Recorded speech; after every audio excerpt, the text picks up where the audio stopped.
Leandro, eu sou professor de metalurgia dos não ferrosos e eu vou dar uma aula aqui sobre estanho, tá? Só para um primeiro comentário sobre a aula, a gente continua numa escadinha, né? Já dei algumas aulas de outros metais e aqui a gente acaba sempre aproveitando um pouco dos conceitos de outros metais e também, como é uma disciplina já mais do fim do curso, vocês vão acabar precisando usar um pouco dos conceitos de beneficiamento de minérios que eu vou precisar utilizar um pouquinho ali para explicar a etapa de beneficiamento dos minérios de estanho, tá?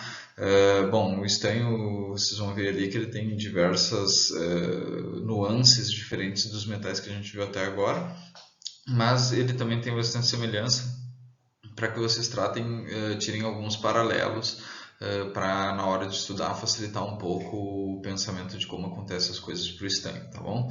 Então vamos começar a aula.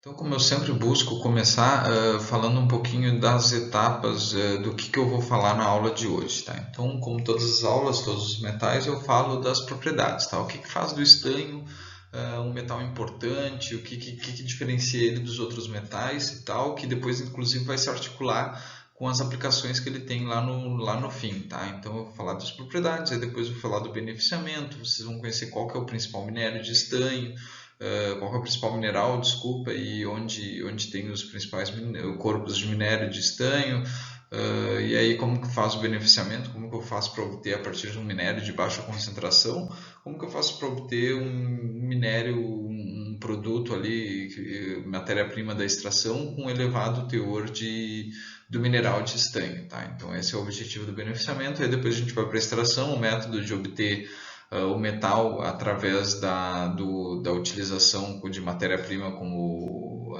minério, né? E aí no fim eu vou falar de refino, como se faz para obter um metal puro, né? Em vez de um metal mais, como é que eu vou dizer assim, mais impuro, né?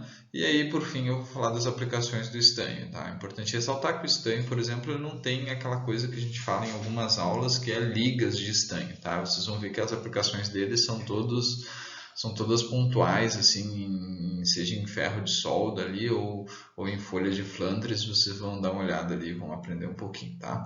Então, vamos começar a aula e a gente vai discutindo essas coisas aí no decorrer da aula. Bom, então vou falar um pouquinho das propriedades, tá? Normalmente eu deixo para falar das aplicações lá no final, mas exclusivamente essa principal aplicação eu vou começar a comentar aqui, porque ela está muito aliada a uma propriedade específica do estanho, que se eu falar aqui para vocês não vai ter muito sentido se eu falar simplesmente solto assim, tá? O uso mais importante do estanho ou de materiais recobertos por estanho é na indústria de conservação de alimentos. Então esse é o uso, não é onde o estanho é mais empregado, mas é um dos usos mais importantes do estanho, tá? É na conservação de alimentos, ali quando a gente compra uma lata de milho enlatado, por exemplo, se vocês olharem no interior dessa lata ali, tem uma cor amarelada ali nessa cor amarelada no interior, normalmente essas latas elas são feitas de aço, vocês podem ver que a dureza dela é bem maior que uma lata de alumínio, por exemplo, com as latinhas de refrigerante que vocês têm, tá? E no interior ali dessa lata feita de aço, a gente tem um filme de estanho, tá? E aí, por essa razão, ó, a possibilidade da reação do estanho com ácidos orgânicos é importante, tá? Ácidos lático, málico, cítrico, tartárico, acético não reagem com o estanho a temperaturas normais ou a uma larga banda de temperaturas, especialmente na ausência de oxigênio atmosférico. Então, aquele ambiente da lata ali, ele praticamente não tem oxigênio, tá? E ele normalmente tem alguma coisa que a gente vai comer que normalmente é alguma coisa orgânica, né? Então essas coisas orgânicas elas ou elas soltam ou elas têm já ali na composição delas ácido lático, málico, cítrico, tartárico, acético, e esses ácidos, se só em contato com aço ou com alumínio, talvez não fosse a melhor aplicação possível. Aquela lata ali ia corroer, ia enferrujar, e aí posteriormente podia furar ou acontecer alguma coisa, contaminar o meu alimento. A gente já comeu um negócio cheio de ferro dissolvido dentro ou outra coisa, né, ferrugem e tal. E isso não seria Não seria ferrugem. Quando digo ferrugem, eu digo óxido de ferro, tá? Desculpa aí se alguém da área da corrosão está assistindo isso aqui. Talvez eu tenha atropelado um pouco a terminologia ali, mas é o produto da oxidação do ferro que está ali na latinha, que acaba caindo dentro do meu produto que eu quero consumir. Então, tu tem uma latinha de milho ali, sem a folha de Flandres, né? Sem estar recoberta pelo filme de estanho. E aí, como resultado, eu tenho oxidação do ferro, aí, esse ferro acaba sendo dissolvido e fica ali na forma de Fe3+, dentro da minha solução, ou ele forma um óxido e esse óxido cai para dentro da minha solução, tá? Tipo uma ferrugem, no caso. Então é isso que eu quis dizer aí. O pessoal da corrosão não ficar bravo comigo, tá? E aí isso faz do estanho um elemento importante, especialmente para essa aplicação, e essa é uma propriedade dele, no caso, né? A resistência à corrosão a esses ácidos orgânicos acaba sendo uma propriedade importante do estanho, tá? Que é explorada no uso da folha de Flandres. Ah, mas o que é a folha de Flandres? Lá na parte de aplicações eu vou falar um pouco melhor do que é a folha de Flandres, mas aqui é importante que você saiba essa propriedade, que é de resistência à corrosão a ácidos orgânicos, tá? Em compostos orgânicos que normalmente estão nos nossos alimentos aí, que vão enlatados, tá? Então a descoberta dessa folha de Flandres foi bem importante para a indústria alimentícia, tá? Bom, em relação a outras propriedades, o estanho tem duas estruturas cristalinas, tá? Ele tem a estrutura cristalina alfa, que tem o sistema cúbico de face centrada, e ele tem a estrutura cristalina beta, que tem o sistema tetragonal, tá? Essa transição, ela se dá a 13 graus, então a gente, dependendo do dia, se for um dia muito frio, a gente consegue observar essa transição no ambiente, tá? A densidade do estanho alfa, ela é 5,76, e a densidade do estanho beta é 7,26. Significa que então quando ele passa de alfa, ele tem uma densidade menor, então ele ocupa um espaço maior, e aí quando ele passa para beta, ele comprime produzindo um metal um pouco mais denso, tá? Com a mesma massa, sabe? Diminui o volume, afinal a massa ele não vai mudar, não vai pegar estanho do ar, então ele vai diminuir o volume, tá? O que vai aumentar a densidade, porque vocês lembram lá que densidade é massa dividido por volume, né? Então, quanto menor o meu volume, maior minha densidade, né? Então, quando eu diminuo o volume, eu aumento a densidade. Então, quando o estanho passa de alfa para beta, eu tenho uma diminuição de volume. Quando ele passa de beta para alfa, eu tenho um aumento de volume, tá? Então, isso é só para talvez você não capte isso aí, mas é só para deixar claro, tá? E aí o ponto de fusão, a gente tem o estanho com ponto de fusão de 232 graus, tá? Ponto de fusão bem baixo, né? A gente consegue esquentar estanho no fogão ali e produzir estanho fundido. Então, se vocês tiverem uma peça de estanho, aqueles fios de solda de estanho ali, se vocês levarem a temperatura de 232 graus, vocês conseguem obter estanho no estado líquido, tá? Então, é um metal com ponto de fusão, acho que talvez o mais baixo que a gente vai estudar. Eu estou pensando aqui, acho que o magnésio já é um pouco mais... um metal de ponto de fusão mais baixo que a gente vai estudar, que é o estanho, tá? E um ponto de ebulição bastante alto, que é 2602, tá?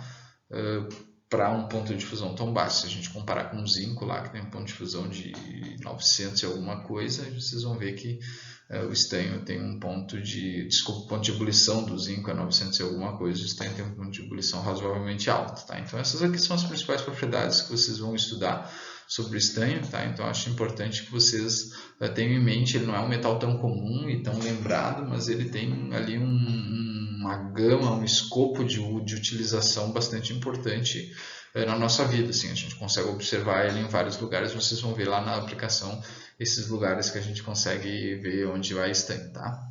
Aí falar um pouco de beneficiamento, tá? Bom, o minério mais importante de estanho é a cassiterita, tá? A cassiterita tem óxido de estanho, né? Um SnO2 ali, então tem valência mais 4, tá? E os óxidos de ferro são com certeza a principal impureza metálica da cassiterita, tá? Eu falo impureza metálica porque sempre tem outros minerais, outros óxidos ali, especialmente óxido de silício, os feldspatos, aqueles minerais mais ricos em silício e alumínio. Esses minerais são bastante comuns, eles praticamente estão contidos em todas as rochas, entendeu? Qualquer minério que vocês pegar, se vocês pegar um artigo assim de estudo da obtenção de cassiterita, alguma coisa assim, a partir de minério X, minério Y, vocês vão ver lá na composição química desses minérios que eu sempre vou ter alumínio, cálcio e silício, sempre os óxidos desses metais, porque esses minerais são muito comuns, tá? Então é importante que vocês, eu sempre foco nas impurezas metálicas, porque no fim das contas são elas que vão acabar sendo carregadas até lá ao fim e reduzidas, porque se vocês forem ver, para reduzir alumina, cálcio, óxido de cálcio, CaO ou sílica, é extremamente difícil. Já os outros metais não, entendeu? Eu jogo o meu estanho, a minha cassiterita ali num ambiente de redução para um metal, para a cassiterita, para o estanho, eu automaticamente, quase que todos os metais que vocês vão ver aqui, eu automaticamente acabo viabilizando a redução de outro metal, que vai contaminar. Então eu sempre falo da impureza metálica de outro metal, porque normalmente ele vai participar com importância bem maior no meu processo de redução. Então é sempre por isso que eu coloco aqui, acho que a gente... num semestre normal, isso aqui seria o terceiro metal que a gente está vendo, então eu só estou dando essa explicação agora para ficar claro aqui, de repente, para as outras aulas que vocês assistirem, tá? Então a gente tem aqui, o beneficiamento é basicamente o minério sai da mina, passa por uma etapa de cominuição, onde eu vou regular estreitamente. O beneficiamento gravimétrico, ele depende de duas coisas, né? Diferença de densidade e regularidade do tamanho, tá? Porque se eu pegar uma partícula densa, bem pequenininha, e colocar uma partícula leve, gigantesca, elas vão seguir para o mesmo lugar. E aí essa partícula leve, às vezes, não tem minério, ela só é grande, tá? E a partícula fina, ela tem minério, as duas vão para o mesmo lugar. Qual que é a ideia do beneficiamento? Não é separar aquela partícula grande, não é separar o que eu não quero, que no caso é aquela composição da partícula grande, do que eu quero, que é a composição da partícula pequena. Então, nesse caso, sempre que eu faço beneficiamento gravimétrico, eu tenho que sempre usar uma peneira que eu vou cortar porque a cominuição não foi eficiente, uma peneira de grosseiros, e eu sempre tenho que usar uma peneira de finos. Por quê? Porque o beneficiamento gravimétrico é baseado nas forças gravitacionais, tá? Que eu imponho ali um sistema onde eu faço o quê? Eu faço com que a densidade faça com que o cara mais denso percorra um caminho mais longo do que o cara menos denso. Eu faço um esquema, vocês vão ver, o jig, a mesa, o objetivo deles é sempre esse, fazer o material mais denso percorrer um caminho mais longo do que o material menos denso, tá? Se o material mais denso e o menos denso eles têm uma diferença de tamanho muito grande, ou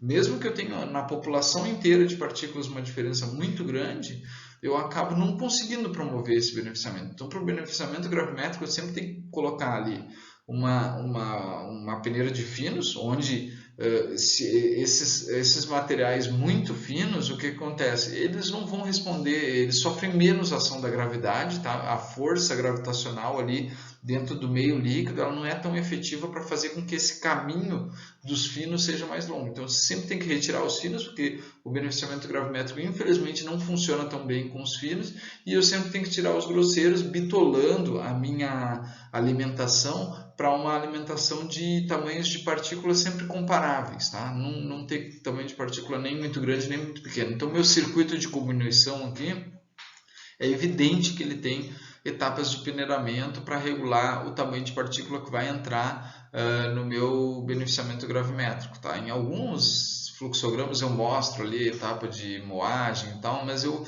vou admitir que vocês já sabem isso do lá de beneficiamento de minérios, tá? Aí chega no beneficiamento gravítico, tá? O que vai acontecer? O minério, a cassiterita é densa, tá? E o nosso rejeito é leve, tá? Então, no fim das contas, eu vou ter uns óxidos de estanho, o óxido de ferro acaba acompanhando o óxido de estanho e o resto dos minerais vão para o rejeito, tá bom? Então, outra coisa, bastante importante que esse meu minério tenha uma certa pureza, tá? Porque se não tiver certa pureza, eu vou ter problema lá na frente, especialmente com a sílica. Vocês vão ver ali, a sílica está sempre presente em tudo que é lugar, é a maior praga que tem dos minérios, tá? mas aí vocês vão ver a importância de eu ter a cassiterita bem separada da sílica, tá? Então o objetivo aqui é produzir um concentrado de elevada pureza em cassiterita e baixa concentração de sílica, tá? Até os óxidos de ferro ali, que eu falei que é ruim, ele é ruim, mas ele não é tão ruim no caso do estanho. Lá na frente vocês vão ver que a sílica acaba sendo bastante ruim, tá?